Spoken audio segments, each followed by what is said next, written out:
Well, hello everybody. I guess being here okay. Is anybody here for the first time? Okay, good. Welcome. I say sometimes I do see, a lot of new faces, but I see an awful lot of old faces out here. Myself included. So tonight we're going to be talking about the British period of the Revolutionary War here in South Carolina. What we had talked about previously was prelude to revolution in the backcountry. This area was referred to as the backcountry, and in the backcountry of South Carolina, the Revolutionary War was a true civil war. It was neighbor fighting neighbor, friend fighting friend. Families were switching sides back and forth. But the primary concern of the backcountry settlers was not necessarily oppression, British oppression. The backcountry settlers actually wanted more government. They wanted government that would provide the chief function of government, which was security and protection. And the primary factor that figured into security for the backcountry was protection from the Indians, particularly protection from the Cherokees. So last month we talked about the Second Cherokee War of 1776, and I'll just go over some of those actions that occurred. It started in June of 1776 when the Indians, had an uprising. They went on the warpath. They were encouraged by the British to start a second front in the backcountry of South Carolina. The plan was for the British to take Charleston on June 28, 1776. That plan was thwarted with the Battle of Sullivan's Island, when the unfinished fort at Fort Moultrie just blew the British ships out of the water, and Charleston was saved as a result. But the British also fomented an uprising with the Cherokees at that time. 60 settlers were killed along the frontier. This is the border of Spartanburg County and Greenville County, and Lawrence County and Greenville County. Greenville County at that time was Indian territory, and you can see here, this is Cherokee land. We are currently right here just outside of the Cherokee border. This is the only place in Greenville County that can claim to be part of the original 96 district. The property line got changed in like 1792, the county line. But soon after the Cherokee slaughtered the 60 inhabitants, the Patriots gathered an army under General Andrew Williamson. And this army met at 96. And the plan was to go into Cherokee territory and chastise the Cherokees. That was the term that was used. And part of that war was the Battle of Fort Lindley, where the Cherokees attacked the Patriot garrison at Fort Lindley. It was an unsuccessful attack. The Cherokees left from the Richard Paris plantation, which is in downtown Greenville, right where the Liberty Bridge is now. The east end of the Liberty Bridge is where Richard Paris's plantation was. The Cherokees had gathered there, and they set out to attack Fort Lindley, which is in Lawrence County, and it was the only offensive action that the Cherokees took during the Second Cherokee War. At the same time, on the same day that the Cherokees and Tories were attacking Fort Lindley, a force from Spartan County, Spartan District, came under the leadership of Thomas Neal and John Thomas. And they went to the Paris plantation planning to confront, defeat, fight the Cherokees and Tories who were there. But when they got there, everybody was gone. They were down at Fort Lindley. But that didn't stop them from collecting 3 wagon loads of goods from the Paris plantation and then burning the plantation to the ground. There was a plantation house, a sawmill, a grist mill, a whiskey still, and a fort. All of these were at the Paris plantation, and that was burned to the ground. Richard Paris at the time was in jail, in a dungeon in Charleston, but his wife and children were there, and they were dispossessed at that time. Then we had the Battle of the Seneca, where Francis Salvador was killed in an ambush. The ring fight, where Andrew Pickens fought one of his greatest battles. And the end result of the Cherokee War was that the Cherokees were totally dispossessed. Hundreds of them were killed. They were driven into the mountains with just the clothes on their backs. Their horses were confiscated, their pigs were shot, their cornfields were burned to the ground, and their homes were destroyed. So this was the treatment that the Cherokees received in order to stop them from creating, havoc in the backcountry.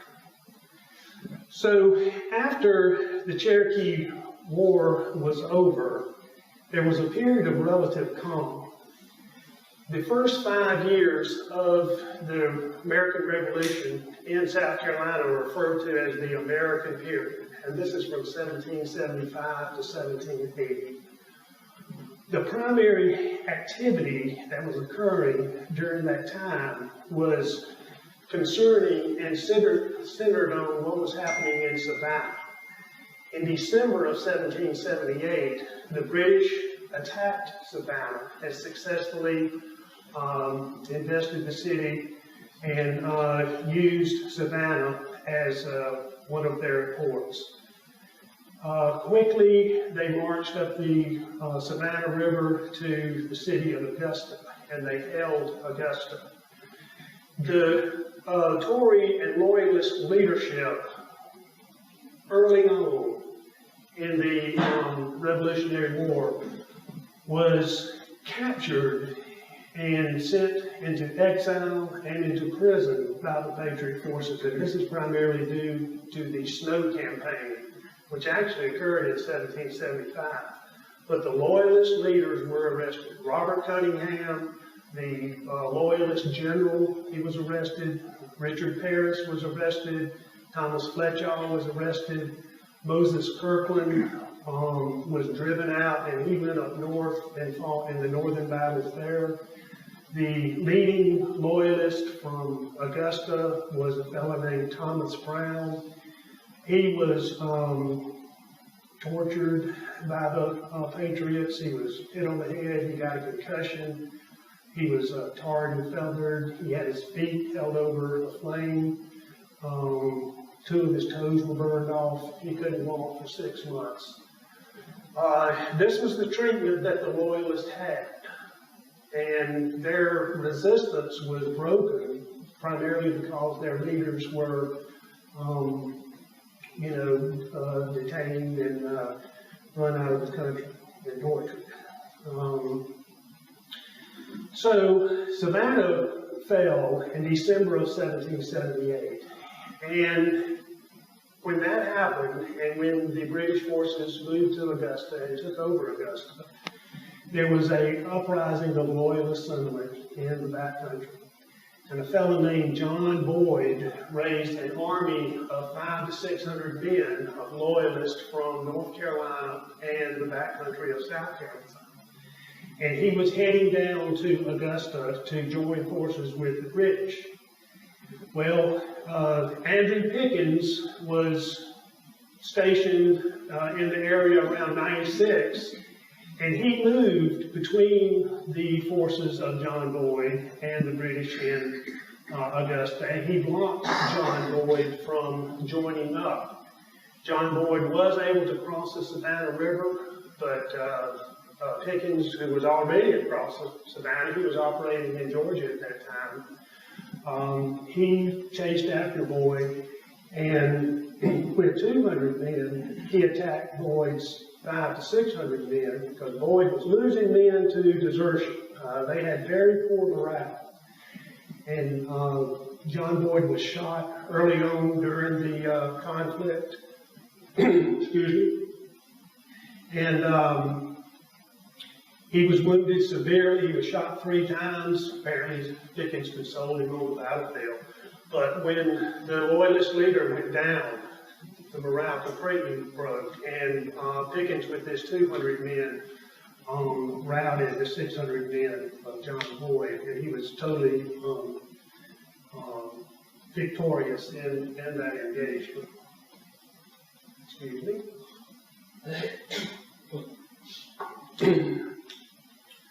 Well, activity still centered around Savannah. The British had an enclave in Savannah. They were nowhere else in the South. They made some threats towards Charleston, and the garrison at Charleston were making threats towards the British in Savannah. And the commanding general in Charleston was Benjamin Lincoln, and he sent a force of 2,000 men towards Savannah in a coordinated attack with the French, who had a fleet coming from Santo Domingo under Comte d'Estaing, if I'm saying that correct. And the French fleet was thwarted because the British sunk a ship in the Savannah River.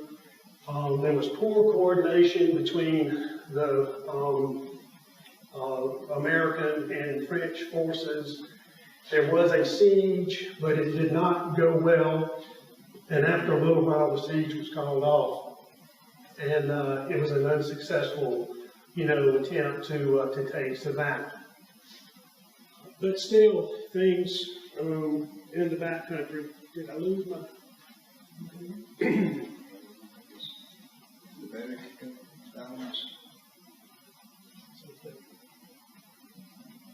It's back now. Okay.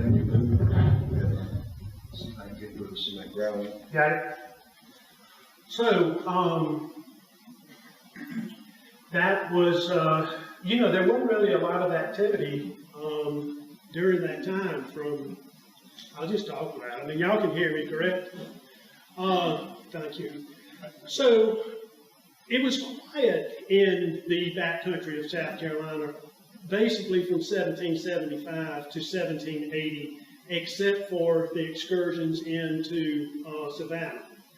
Now, it was so quiet that Thomas Sumter, at that time, he resigned his commission. I mean, he wasn't fighting at the time. He went back and he lived on his plantation with his wife and family. The Cherokees had been quelled. The general that was in charge of fighting the Cherokees, Andrew Williamson, Pickens was fighting under Williamson. Robert Anderson, the namesake of Anderson and Anderson County, was fighting under Pickens. So we had just those 3 individuals right there who stayed together throughout the war. In the initial stages. They were one over the other, And they were very effective fighting force. Hello. Okay. Pickens was dominant in the backcountry. They were based out of 96, was where the fort was that Anderson and Pickens and Williamson worked from. Then Sir Henry Clinton and Cornwallis developed the Southern strategy, and actually taking Savannah was part of the Southern strategy. But they also really wanted to take Charleston, and they had been told that there was lots of loyalist sentiment in the backcountry if only they could get a foothold in South Carolina. So George Clinton sailed 14,000 men down from New York, and they landed on James Island, and they attacked Charleston from the land. Charleston could not be attacked from the sea. It never fell by sea, but it fell twice by land. That occurred on May the 12th, 1780.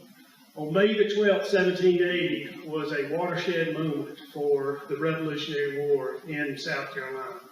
It was a catastrophe. 5,000 men were captured in Charleston, and it capitulated.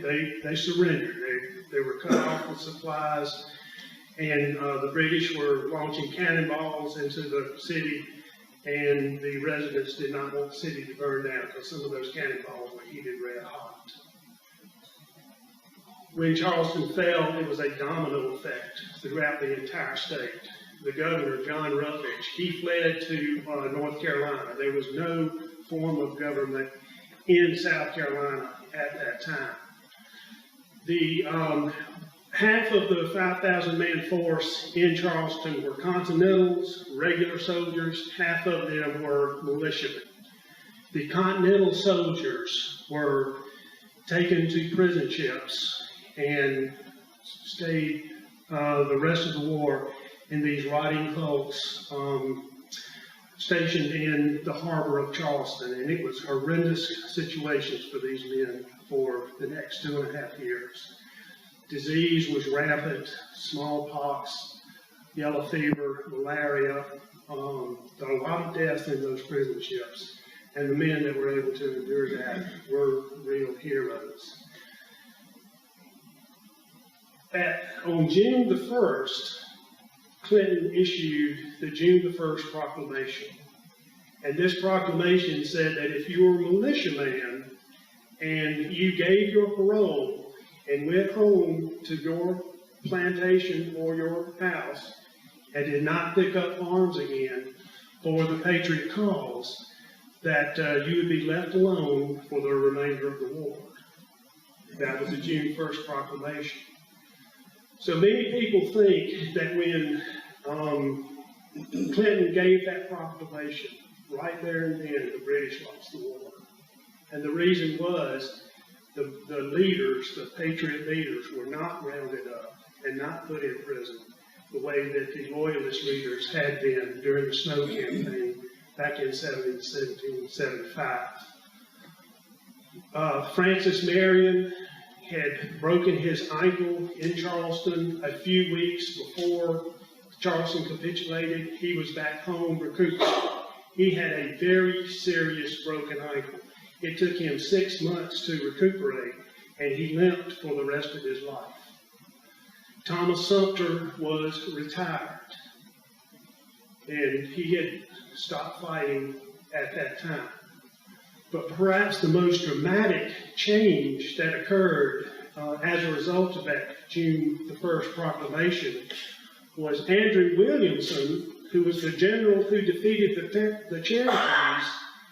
He obviously felt that his job was done, and he not only gave his parole, he went over to the British forces, and he started recruiting his men to fight for the British. And in some cases, he's referred to as the Benedict Arnold of the South because he did that.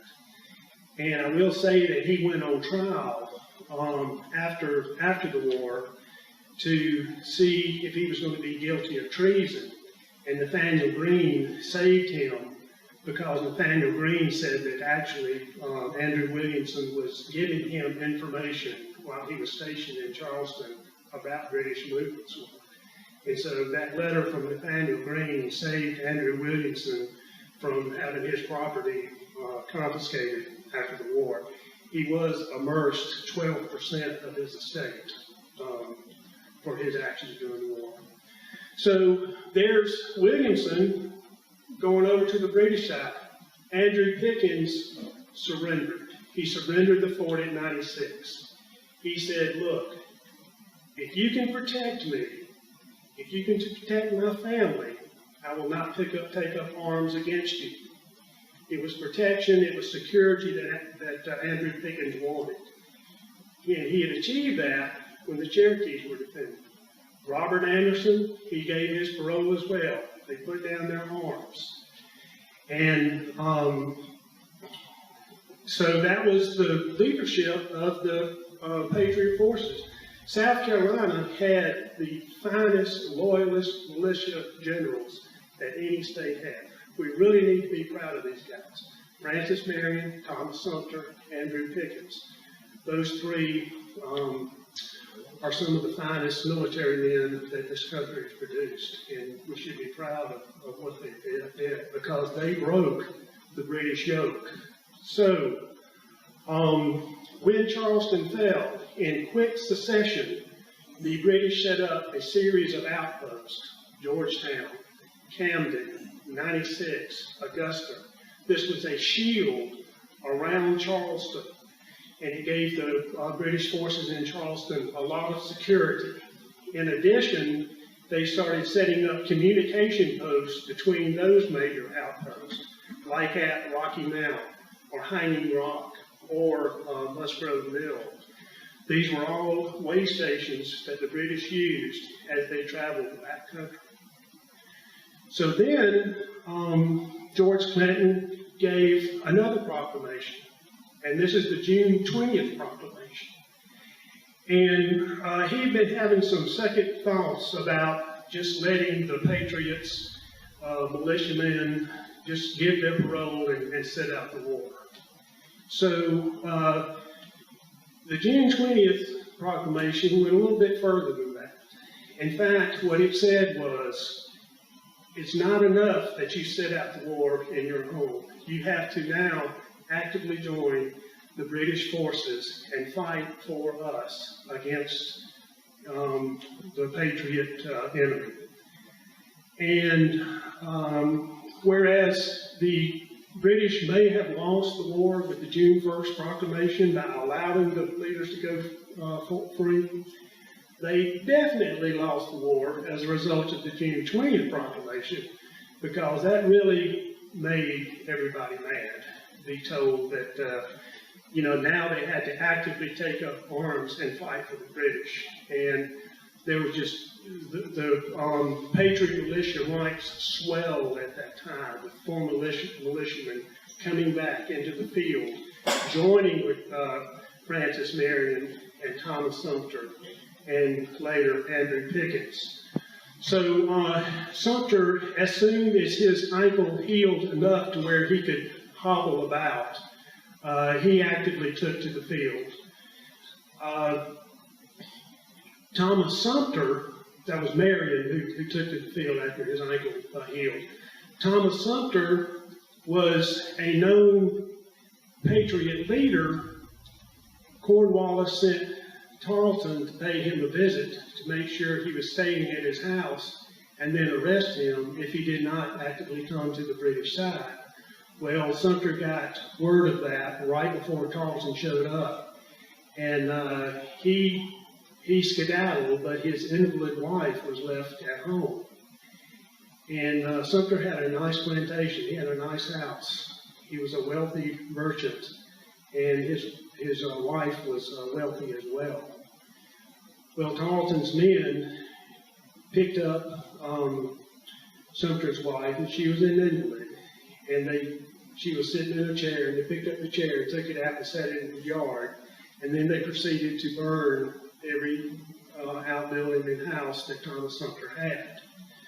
So needless to say, from that point on, he was actively fighting the British in the field.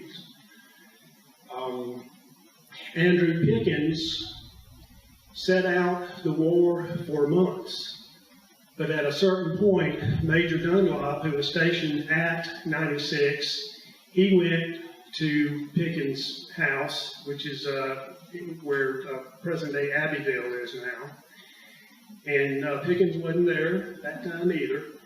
So Dunlop took Pickens' wife and children, made them leave the house, ransacked the house, abused the family verbally, which is the point that really got Pickens the most upset, and burned all the outbuildings. They did not burn the house, but they burned everything but.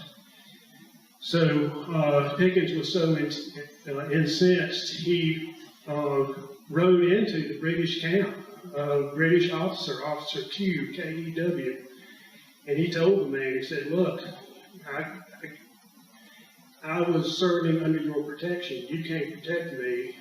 You've broken the terms of our agreement, and tomorrow morning I'm taking up arms against you.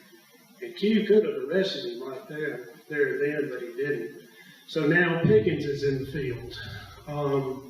So we've got our three militia generals fighting back on the British oppression, if you will. So after Clinton took Charleston, after he gave the June 1st proclamation, the June 20th proclamation, on June 21st, Clinton sailed back to New York, and he left a hornet's nest behind him when he did that. But the Patriot forces, George Washington, with his Continental Army, he sent an army south to counteract Cornwallis and the British forces. And he sent an army south under the leadership of Horatio Gates, several thousand men strong. Cornwallis got word that Gates was on the move, and so he started moving north of Camden. The two armies were sort of facing off each other, and they decided that they were going to do a flanking movement. Each commander decided that they were going to do a flanking maneuver in the middle of the night so they could attack the other at dawn. And it just so happens that those flanking maneuvers met each other in the middle of the night, unexpectedly so, and the battle was on. And it was a horrendous defeat for Gates and the Continental forces. It was total disaster. Hundreds of men were captured, hundreds were killed. Horatio Gates was so dismayed by the results of the battle that he rode back to Charlotte as fast as he could. He killed 3 horses on his way back. That's what a harried flight that he had. So that was absolute disaster.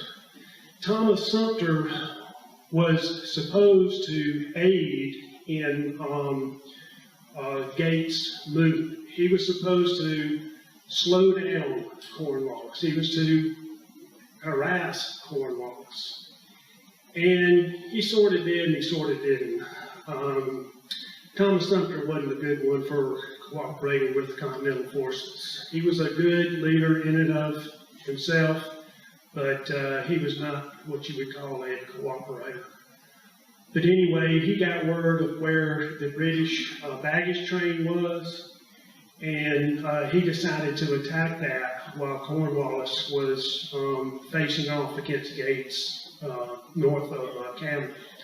And Sumter captured 80 supply wagons of the British forces and made off with that. And that didn't slow Cornwallis down so much, but it sure made him mad. So he sent Tarleton again after Sumter. And Sumter had a slow escape. You can imagine, pulling 80 wagons, how that's going to slow you down. And they had been traveling all night, and it was like August the 17th of 1780. Sumter's command was just bone tired, so they stopped to rest.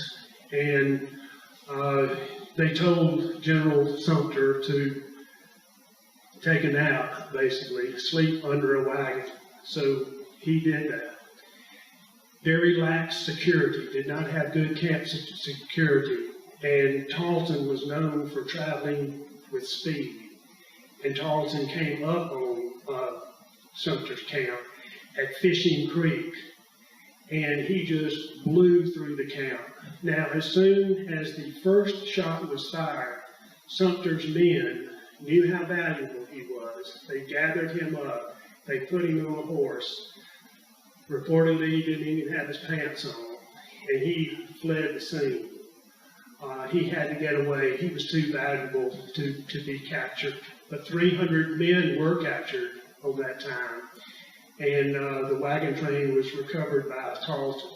Tarleton and Sumter had quite a battle going on, and the initial results, Tarleton got the best of Sumter, but that's not what always happened.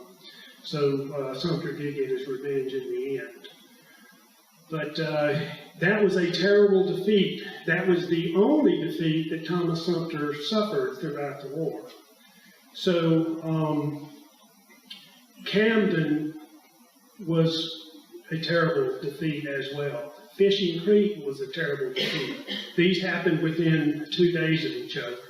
And it was the lowest point of all for the Patriot forces in South Carolina. Well, there was a small force gathering in the backcountry. And I told you about Williams defecting, Pickens surrendering, Anderson surrendering. That left one officer available in the Little River Regiment, which is Lawrence District Regiment. The Little River Regiment had a very distinguished career. They fought in 49 battles, of the most important ones of the Revolutionary War. The only officer remaining in the Little River Regiment was Colonel James Williams, and he had a force of about 60 Lawrence County men. However, at this time, Isaac Shelby was coming over from the mountains of Tennessee. He came into South Carolina. He captured Fort Thickety without a shot fired. He spent a couple of weeks in Spartan District skirmishing back and forth with British forces. And then he got word that there was a loyalist militia garrison at Musgrove Mill, which was one of the outposts that the British had. So he turned up with James Williams. Also, at that time, Elijah Clark from Georgia brought in 60 men, and they had a combined force of about 200. With the knowledge that there were 200 militia in Musgrove Mill. And Musgrove Mill is just 25 miles from here. It's close. It's at the intersection of Lawrence, Spartanburg, and Union counties on the Henry River. It was a ford over the Henry River. One reason it was so popular. So, Shelby, Williams, and Clark, this was referred to as command by committee. They decided that they were going to travel overnight, helter-skelter, down to Musgrove Mill and attack that loyalist force of 200 men and scatter them. Well, it just so happens that overnight, Alexander Ennis, with 400 militia men, were on their way to the 96th district, and they just happened to stop in at Musgrove Mill. So now there's 600 loyalist forces at Musgrove Mill, and Shelby and his men just have 200. Well, early that morning, after traveling hard, 40 miles all night long, Shelby, Clark, and Williams all of a sudden realized, and they were informed by a local resident, that there were now 600 men facing them at the bottom of the hill where they chose the ground to defend. And they said, "We got to stand and fight." They were too tired to retreat. You wasn't going to retreat on something like that. So quickly, they were at the head or the top of an old Indian agricultural field, which had grown up in scrub brush. And they felled a breastworks 300 yards wide across the top and the front of this field. And they just chopped down trees and logs and saplings and so forth, and they made a very rudimentary fortification. And one of my primary heroes of the Revolutionary War, a fellow from Georgia named Captain Shadrach Inman, he came up with the plan to draw the British forces towards the rudimentary breastworks. In this old Indian agricultural field, there was a lane going straight down the middle. So Shadrach Inman took 15 or 20 volunteers, and he charged pell-mell down the lane, shooting and whooping and hollering as he went. He wanted to get the attention of the loyalists that were arrayed down below him. And he did. He got their attention. As soon as they started shooting at him, he turned around and he wheeled back. Well, some reports say he did that once. Some reports say he did it 3 times, back and forth, back and forth. He raised the ire of the British forces. So finally, they couldn't take it anymore, and they formed up, and they started charging towards the defensive lines that Shelby, Williams, and Clark had created at the top of the Indian field. And they were inexperienced loyalist militiamen. When they got within 110 yards of the breastwork, they stopped and they fired their muskets. Well, muskets at that time were accurate to a range of 75 yards. So there they had wasted their shot. But they continued to march forward. And Shelby and his men said, wait till you see the whites of your eyes. Wait till they're about 40 yards away. And when they were 40 yards away, the Patriots all of a sudden let forth a devastating volley. And it had severe effect on the loyalist militia. I mean, it was devastating. So Alexander Ennis tried to rally his men. He was on his horse. He's charging into the breastworks, and he was 10 yards away from the breastworks where he got shot in the back of the neck, and he was unhorsed. And when that happened, the British lost all leadership, the loyalist forces rather. Ennis was the only British fellow on the field. And it was a terrible defeat for the British. Here they had just had success after success after success, and all of a sudden, 200 men from Tennessee and Georgia and the backcountry of South Carolina defeat this force of 600 men. And, you know, the British guys, they were scratching their heads. How did this happen? You know, we were so successful. We had the backcountry tamed. Cornwallis was making plans to march into North Carolina at this time, and he was going to wrap up the entire South. He was going to wrap up the entire American continent and win the war. But all of a sudden, here in Musgrove Mill, on the deepest and darkest time for the Patriot forces, where they had just lost terribly at Camden and just lost terribly at Fishing Creek, all of a sudden, there's a Patriot victory at Musgrove Mill. Now, several people, me, say that was the turning point of the war, and very well could have been. Cornwallis was absolutely incensed with what had happened. He had been so nice to the Patriot forces. He gave them parole, and they had all of a sudden defeated one of his armies. So he kind of went on the warpath. As a result, and to punish the Patriot forces, he sent a fellow named James Weems, spelled W-E-M-Y-S-S.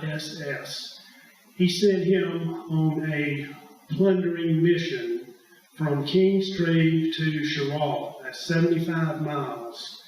Plundering Patriot homes, burning Patriot homes. James Weems, they called him the second most hated man in the Revolution, and I think you can guess who the first most hated man was. That would have been Tarleton. He just went on a rampage. He burned churches. He burned Presbyterian churches, saying they were dens of sedition. So this was the kind of treatment that Cornwallis gave to the Patriots because they had the audacity to win at Musgrove Mill. Also, he sent Tarleton on a burning spree as well. So, you know, this was the end result of what happened from the one Patriot victory that happened 25 miles from here at Musgrove Mill. So that's the primary beginning of the British period. And this next week, we're going to be talking about the American victories that resulted one after another that wrapped up the British presence here in South Carolina. Now, one thing I will like to mention to you, that a important part of this period is going to happen at a field trip that I'm planning to lead on September 21st. That's the third Saturday in September. I've got a field trip planned to Hays Station. Hays Station is in Lawrence County. It's on the far side of Lawrence County. It's an event that happened during the British occupation of Charleston. It's an event that happened way towards the end of the war. Hays Station event happened 1 month after Cornwallis surrendered at Yorktown. And it was a result of a raid by Bloody Bill Cunningham, who left from Charleston on November the 19th, 1781, and he went on a bloody massacre. Soon after he left Charleston, he came upon a Patriot force at Clouds Creek, and he massacred 20-some-odd men. 2 days later, he came upon the home and the plantation home, the stagecoach station, and the blockhouse of Joseph Hays, who was the Patriot colonel that did so well at Cowpens. Hays was at his blockhouse with 18 men having lunch when he saw smoke burning on the plantation next door. The plantation next door was the plantation home of Colonel or General James Williams, who by this time had already been killed at Kings Mountain. But 2 of James Williams' sons were at Hays Station. And I really hope that y'all can join me at Hays Station, because that is a very sacred place. Cunningham and his 300 men surrounded the men at Hays Station and demanded that they surrender.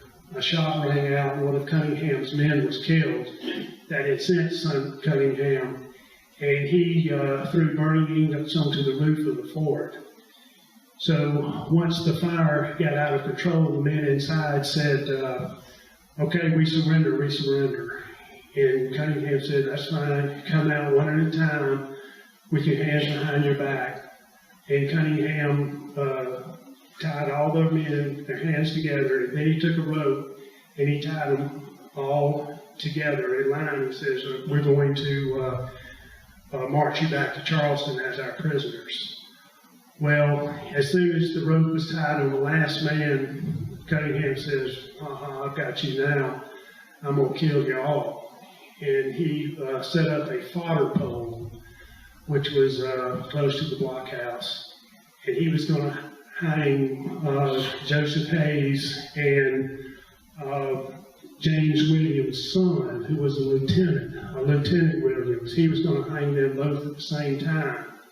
And when he tried to do that, the youngest boy of James Williams, a 14-year-old boy, the brother of the Williams son who was about to be hung with Joseph Hays, he says, oh brother, what should I tell our mother?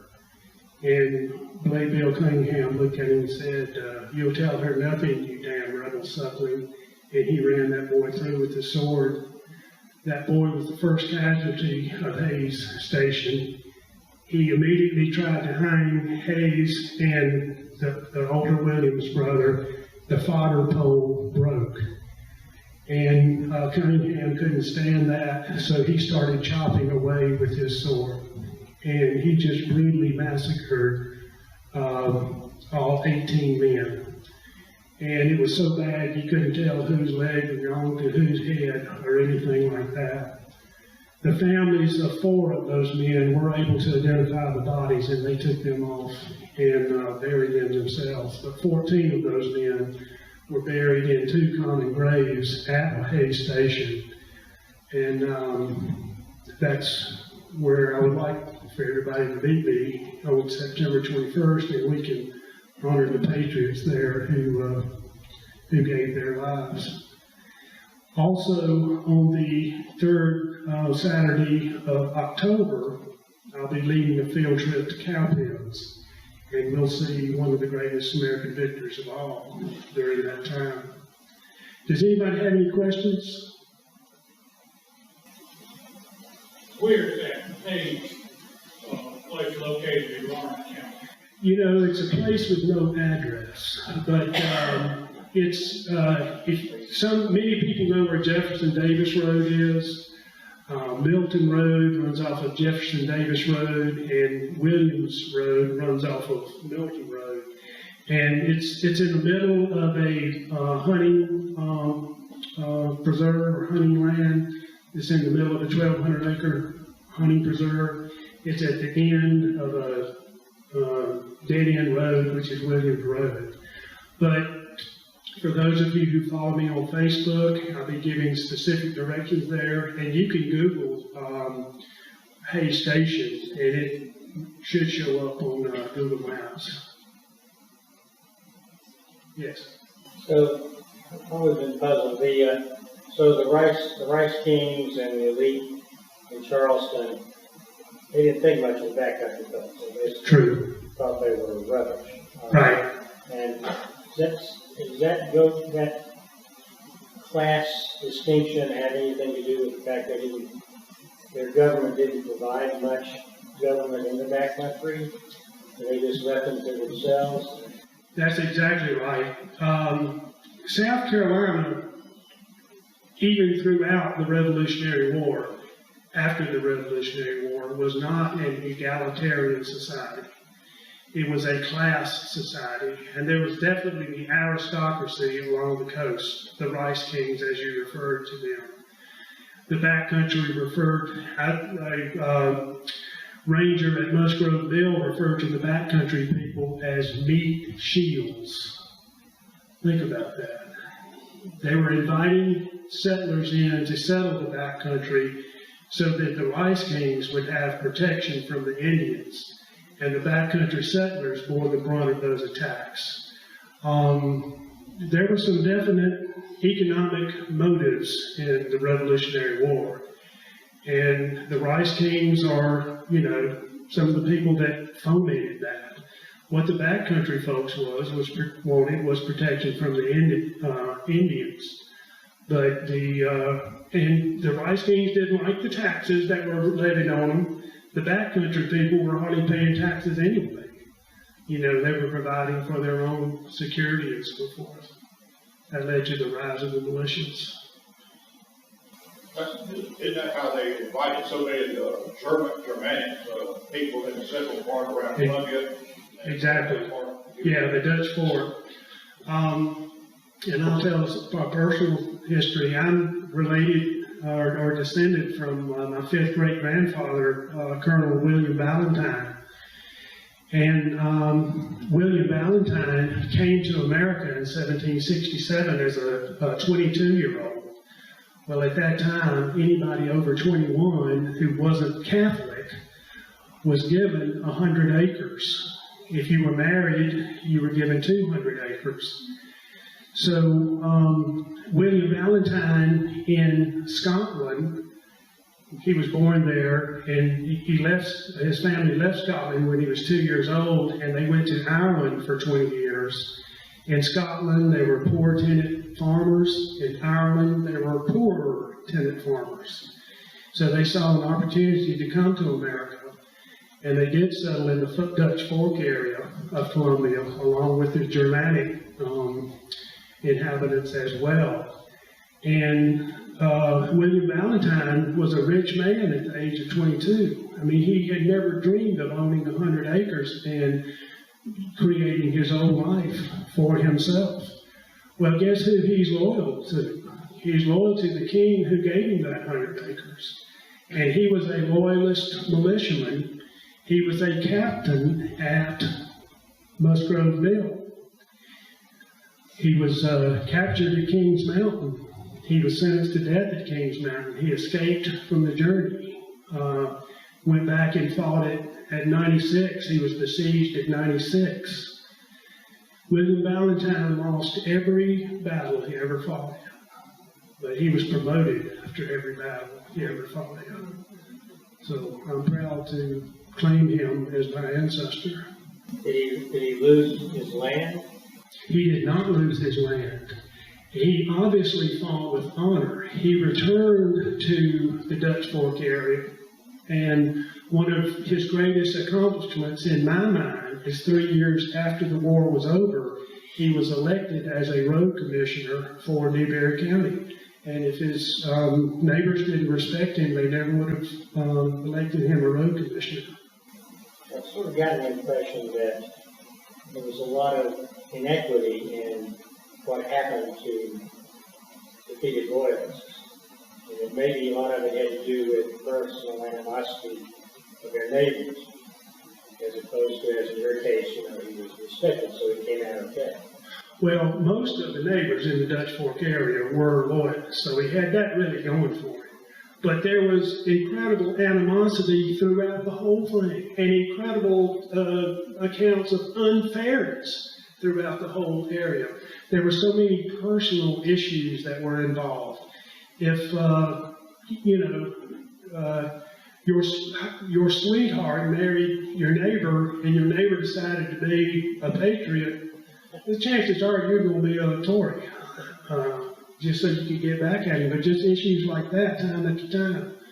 And there were bad guys on both sides. And once a bad guy did something, the entire side got blamed for that. That was also true with what happened with the Indians as well. After 1780, most of the battles, there weren't probably any battles up north after 1788. I think was the last one, but and the North kind of gave up, and that's why all the British said, well, we've got north, let's go down here. Well, it was a stalemate in the North. They just weren't making progress. And they were convinced, the British forces were convinced by people like Moses Kirkland and Richard Paris that there was tons of loyalist sentiment in South Carolina. And that as soon as they made a show, all those forces would, come to aid the British, but that never happened. Never happened. And what aid did come was ineffective. Yes. I'm rusty on history. Mm-hmm. So what are the French doing at this time? Are they having their trouble with the French Revolution, or what's going on to The French Revolution happened much later. That was the 1790s. But the French were enemies to the British. And when the Americans won one of the battles up north, which I can't remember which one, the French were so impressed that they decided to join with the American forces. So the French were definitely Patriot allies during the war, and their fleet was invaluable to the Patriot cause. Now, I mentioned in the attack on the siege of Savannah, there was a combined effort between the French and the Patriots at that time. Communication was not good. But French officers came in to lead many Patriot forces, many Continental forces. Lafayette, for instance, he came and he aided. There was a Colonel de Malmedy who led North Carolina militiamen, and they provided muskets. They provided arms and ammunition to the Patriot forces. That was immensely helpful as well. But then the British always had supply lines, lifelines through their ports, Savannah, Charleston, Wilmington, Yorktown, New York. But when the French fleet came onto the picture, all of a sudden that lifeline that the British depended on for 7 years, that was shut off. And when Cornwallis saw the French fleet in Yorktown Harbor, he knew that it was all over them. That's when he surrendered. So we didn't have much help with the French in South Carolina. Well, On down to. yeah, the French never attacked or invested Charleston. And Charleston was a British enclave for 18 months after the war. See, or after the final battles had been fought. The Patriot forces took Georgetown. The British forces abandoned Camden. The British forces abandoned 96 after a siege, and they realized they couldn't hold 96. Andrew Pickens captured Augusta. So the British lost all their outposts in South Carolina except for the nucleus of their forces was there at Charleston, and they were continuously supplied by the British fleet. So they didn't have to want for food supplies and ammunition and that sort of thing. But the French did not attack the British in Charleston, and I'm not sure exactly why. Well, if that's all the questions, I appreciate everybody's attention.